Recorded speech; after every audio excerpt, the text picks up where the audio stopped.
요한복음 20장 19절 말씀. 이날 곧 안식 후 첫날 저녁 때에 제자들이 유대인들을 두려워하여 모인 곳에 문들을 닫았더니 예수께서 오사 가운데 서서 이르시되 너희에게 평강이 있을지어다. 이렇게 되십니다. 제가 여러분에게 이제 물어보고 싶은 게 있는데, 평등이 먼저인가 평화가 먼저인가, 평등과 평화는 어떤 관계에 있는가, 요거를 묻고 싶어요. 근데 여러분에게 이제 여러분이 평등은 뭐고 평화는 뭐다 이렇게 대답하기가 어려우니까, 이게 밑에 계시니까 이렇게 좀 어려우니까, 그러니까 제가 이제 설명을 쭉 그냥 해드릴게요. 평등과 평화에 대한 이야기를 한번 해드리겠습니다. 그러니까 평등 좋은 얘기야 나쁜 얘기예요? 평등하다, 서로 평등하자, 좋은 얘기야 나쁜 거예요? 좋은 거죠. 평화하자, 우리 다 평화해야 된다. 좋은 얘기야 나쁜 얘기예요? 좋은 얘기죠. 자, 이런 얘기들을 꼭 그 독재주의자들이 그런 얘기를 자주 해요. 독재주의 희한하게 그런 얘기를 더 많이 하고 그런단 말이에요. 평등하자, 평화하자, 이런 얘기를 많이 한단 말이에요. 근데 이게 성경적으로도 우리가 이 말들을 평등과 평화, 이거를 우리가 이제 지금 요한복음 20장 19절도 평화에 대한 이야기가 나오잖아요. 그죠? 평강할지어다, 이렇게 평화에 대한 이야기가 나오거든요. 이 평강할지어다 했어요. 평강과 평등, 이 중에서 둘 중에 우선되는 게 어떤 거겠어요? 뭘 먼저 해야 돼요? 평화와 평등한 것 중에서 뭘 먼저 했으면 좋겠어요? 네, 평화를 먼저 해야 됩니다. 평화가 있어야 평등이 오는 거예요. 근데 평화가 없이 평등이 오면 문제가 되는 거예요. 그러니까 평화 없는데 평등이 와가지고 다 같이 똑같이 만들어버리면 이건 다 로봇가 되는 거예요. 네, 그러면 개인의 자유가 다 없어지는 거죠. 그러면 안 되는 거예요. 평화가 와서 평화가 평등을 만들어내야 되는 거예요. 그게 이제 순서란 말이에요. 그래서 오늘 순서를 여러분에게 좀 정확하게 가르쳐드려서, 하나님과 나와의 관계에서 평등이 먼저예요, 평화가 먼저겠어요? 평화가 먼저입니다. 그러니까 예수님이 죽으시고 부활하시고 난 다음에 우리에게 어떻게 해요? 평강할지어다, 이게 평화라는 단어거든요. 평화할지어다 이렇게 말했어요. 평등할지어다 이렇게 안 했단 말이에요. 평강할지어다 그렇게 얘기했어요. 그 평강이라는 말이 먼저기 때문에 그런 거예요. 부활하시고 난 다음에 제자들에게 첫 번째 와서 말하기를 평화해야 된다, 평강해야 된다, 평화해야 된다, 평안해야 된다, 이렇게 말을 먼저 했어요. 평등 이거 먼저 얘기하지 않았습니다. 그러니까 우리는 평안이 우리에게 먼저 와야 되는 거죠. 그죠? 그러니까 평안이라는, 평강이라는 이 단어가 헬라어로 무슨 단어냐면 에이레네라는 단어예요. 에이레네. 이 에이레네라는 단어가 어떤 단어냐면, 그때는 에이레네가 있을지어다 이렇게 했겠죠. 그죠? 한국말로 했겠어요, 설마? 예수님이 에이레네가 있을지어다 이제 그렇게 했겠죠. 그럼 에이레네가 있어라 그렇게 헬라어로 했으면, 그 에이레네는 의미가 있어요. 그 뜻이 있는데, 그게 바로 뭐냐면 연합입니다. 연합, 결합, 하나 됐다, 결합됐다, 하나 됐다, 이게 이제 에이레네라는 단어예요.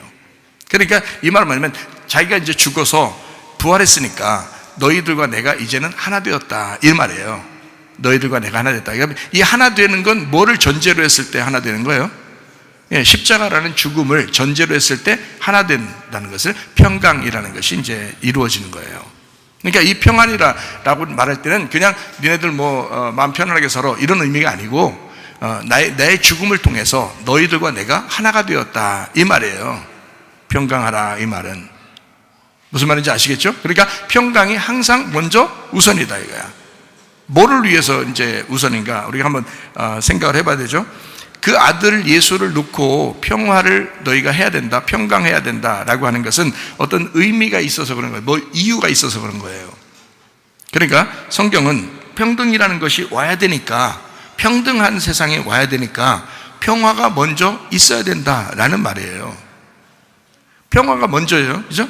평등 나쁜 거 아니란 말입니다. 평등이라는 단어 자체가 나쁜 게 아니에요. 서로 평등하자는 게 좋은 거잖아요. 사도행전 2장에 보면 제자들, 사도들, 또 거기서 구원받은 3,000명 이런 사람들이 함께 모여서 어떻게 했어요? 서로 물건을 다 서로 나누고, 서로 먹을 것도 서로 나누고, 같이 기도하고 말씀을 나누고 함께 교제하고 찬양하고 그랬죠. 그래서 하나님이 구원받는 사람을 날마다 더하겠다. 우리들은 지금 사람들은 어떻게 다 욕심 가져서 내 것, 네 것 이렇게 많이 하잖아요. 내 것, 네 것도 내 거 이런 식으로 많이 하는데, 그런 사람들이 이제 나쁜 사람들인 거예요. 원래 하나님께서는 우리에게 성령을 받은 사람들은 다 어떻게 평강하고 평등해야 된다는 거예요. 그러니까 평강을 받은 사람들, 평안한 사람들은 평등해야 된다라고 얘기하는 거죠. 근데 사람들이 평화가 없이 그냥 평등만 주장하는, 이게 다 거짓 선지자들이에요. 그게 다 속이는 자들이라고요. 그걸 이슬람 공산권이라 그러는 거야. 독재주의라 그러는 거예요. 그건 나쁜 거예요. 그렇게 나쁜 지들만 배불러요. 또 그러니까 평등을 주장하는 그 사람들은 또 지들은 또 배 터져. 지들은 너무 많이 먹어서. 그런데 다 평등해야 된다 이렇게 또 해. 다 똑같아야 된다 또 이래. 자기들은 배 터져 죽으면서.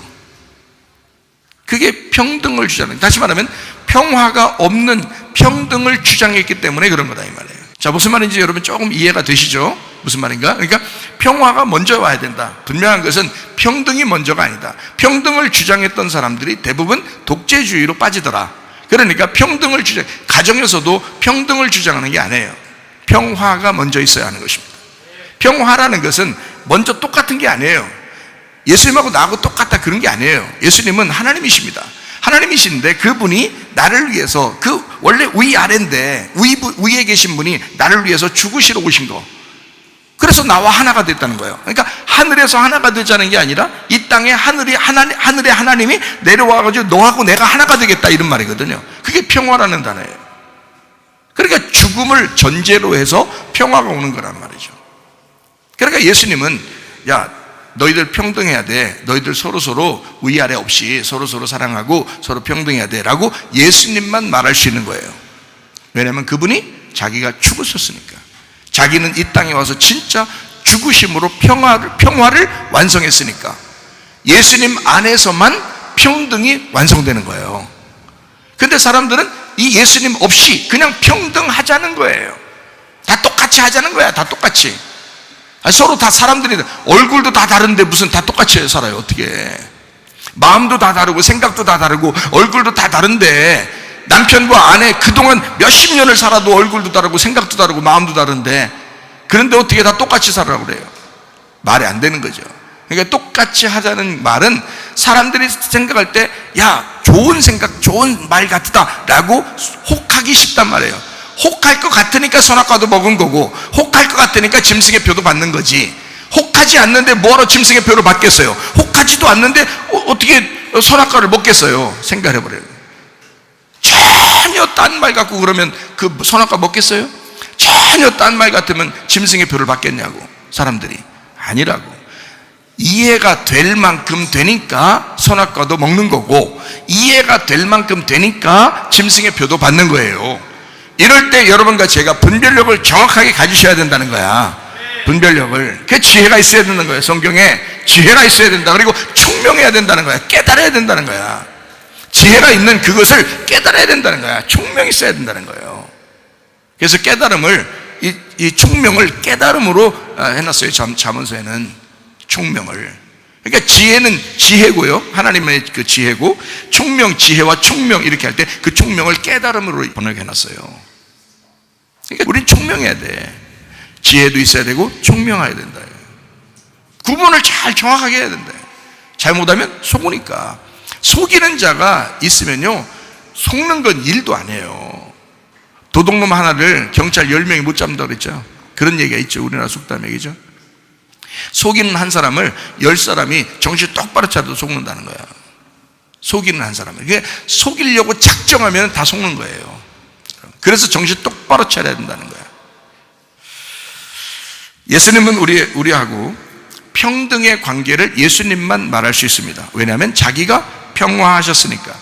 죽음으로 하나 되자는 것이 진짜 평등이란 말이에요. 죽음으로 하나 되자. 나 내 거 다 내려놓을 테니까 하나 되자. 이러면 그 평등한 거예요. 근데 자기는 안 내려놔. 그리고 다 같이 똑같이 살자는 거야. 그건 안 되는 거지. 그게 다 독재란 말이에요. 독재. 근데 우리는 뭔가에 속고 있는 거라고요. 말이 안 된다. 평화는 죽음을 전제로 해서 연합을 주도합니다. 그게 평화입니다. 가짜 평등하는 거 말고 진짜 평등은 뭐냐? 죽어야 완성되는 것입니다. 평등이라고 하는 것은, 평등은 평화를 전제로 해서 서로의 동등됨을 주장하는 것, 그 하나됨, 그거를 평등이라고 말하는 거예요. 진정한 평등이 완성이기 때문에 그렇습니다. 예수님 성령을 받은 주 예수 그리스도 주님이 나를 위해 죽으시고 부활하신 그 주님을 받아들인 사람들이 평등하고 싶었던 거예요. 그게 사도행전 2장입니다. 그게 진짜 교회의 모습이죠. 서로 나누고 서로 하나 되고 그건 자발적으로 이루어진 거지 억지로 뺏어서 한 게 아니에요. 평화가 들어오니까 예수의 그 죽음, 그 나를 위해 죽으신 그리고 그 부활하신 그 평화가 들어오니까 그러니까 평등하게 살고 싶었던 겁니다. 그 사람들이요. 근데 이런 것은 생각하지 못하고 예수를 생각하지 못하고 예수를 깊이 생각하지 못한 평등은 독재나 공산주의가 되기가 쉽다. 우리는 그렇게 공산하는 것이 아닙니다. 공산해도 자유 안에서 하는 거예요. 그러려면 평화가 먼저 들어와야 됩니다. 내 마음이 평강해야 되고 평안해야 됩니다.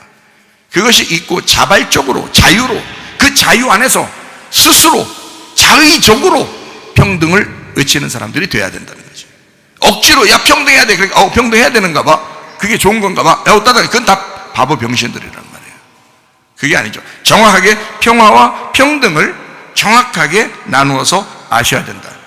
그리고 이 두 가지는 나누어진 게 아니라 하나였던 것이다. 하나에서 나온 것이었다. 그래야 진정한 평등이 이루어지는 것이다. 그게 바로 교회입니다. 그게 가정이고요. 자녀가 희생해요. 부모가 희생해요. 부모가 희생하는 거예요. 부모가 희생하는, 자녀는 희생 못해요. 부모가 희생하는 거야. 부모의 희생을 통해서 그 가정이 평안하고 그 평안한 안에서 하나로 서로 동등하게 연합되는 것입니다. 그게 평등이라는 거예요. 막 한쪽에서 막 억압하고 짓누르고 그러는 게 아니라 똑같이 너도 하나님의 인격체요, 나도 하나님의 인격체다. 서로 존중하고 그래서 하나님의 사람이 되기 위해서 너가 하나님의 사람이 되어야 된다. 나도 하나님의 사람으로 살 거야. 서로 동등하게. 나도 주님의 양이고 너도 주님의 양이야. 이렇게 되어야 되는 거죠. 그래서 주님을 놓고 우리가 다 같이 똑같이 우리가 동등하게 우리 주님을 만나자 하는 게 평등이라고요. 그 평등은 누구의 희생을 통해서 나왔다고요? 가정에서 부모의 희생을 통해서 나온 거라고 해야지. 부모의 희생이 없었으면 그렇게 평등할 수 있나요? 없죠. 예. 어떤 집안은 막 아버지 마음대로, 어떤 집안은 엄마 마음대로, 예? 애들은 또 애들 마음대로 또 그런 집안들도 있잖아요. 안 된다. 그러면 안 된다. 평화가 진짜 먼저 있어야 된다. 가정도 교회도 우리의 사회도 평화가 먼저 와야 된다는 거야. 그런 다음에 평등이 와야 되는 것입니다. 평등과 평화는 같은 것이기 때문에